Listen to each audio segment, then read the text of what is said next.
राजधानी भोपाल में साहित्य संगम और 27वीं पावस व्याख्यान माला का आयोजन किया गया।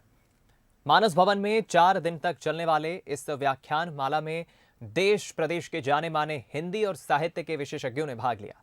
शुक्रवार को आयोजित कार्यक्रम में उपभोक्तावादी विश्व में हिंदी की संभावना विषय पर बंसल न्यूज चैनल हेड शरद द्विवेदी, समिति के कार्यवाहक मंत्री सुरेंद्र बिहारी गोस्वामी और संतोष चौबे सहित कई वक्ताओं ने अपने विचार साझा किए। कार्यक्रम का आयोजन मध्य प्रदेश राष्ट्रभाषा प्रचार समिति ने किया।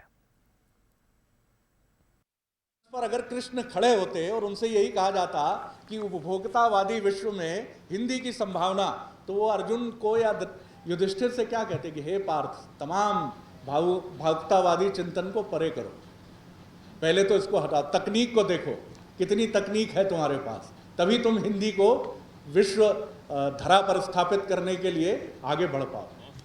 अपनी भावना को, हमें अपनी भावना को हटाना पड़ेगा। अभी शरण साहब कह रहे थे कि गूगल पैसे खर्च कर रहा है। गूगल को हिंदी से प्रेम नहीं है, गूगल को 1 अरब 40 करोड़ लोगों से प्रेम है।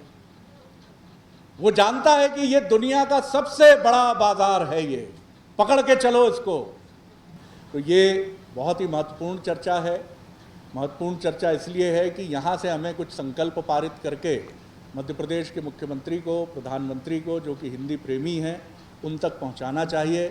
हमें एक एक्सपर्ट्स के साथ बैठकर कि हिंदी तकनीकी तौर पर कैसे समृद्ध हो, अंग्रेजी की तरह वो कितनी सहज हो, कंप्यूटर की जितनी आसान भाषा बनेगी हिंदी, उतनी हिंदी को नई पीढ़ी अपनाएगी। ये भी एक प्रचार का तंत्र है, इंग्लिश नहीं है।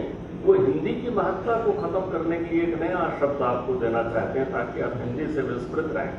मैंने उस विद्यार्थी से उसका दूर संचार यंत्र मांगा और मैंने कहा आप मुझे अपना वो प्रसिद्ध वो बताइए अध्याय जिसको आप उपयोग रोज करते हैं, जिसे व्हाट्सएप कहते हैं।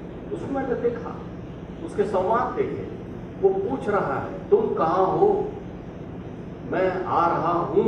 तो आपको लगेगा ये हिंदी में पूछ रहा होगा, नहीं, वो TUM तुम KAHA कहाँ हो ऐसा लिख रहा है। मैंने कहा तुम्हारी स्थिति स्पष्ट है कि तुम्हारे अंतर्चित्त में हिंदी व्याप्त है, लेकिन तुम ये दिखावा करना चाह रहे हो बिल्कुल वैसे ही जैसे ईश्वर की कृपा से यदि इस समय मेरे बाल नहीं है और मैं एक टोपी पहन लूँ बाल वाली, तो मैं असहज हो जाऊंगा, फिर मेरी स्थिति असहजता की हो जाएगी। वैसे ही हम एक आवरण ओढ़ लेते हैं और उस आवरण के कारण हमारा सहज जीवन जो है वो कष्टमय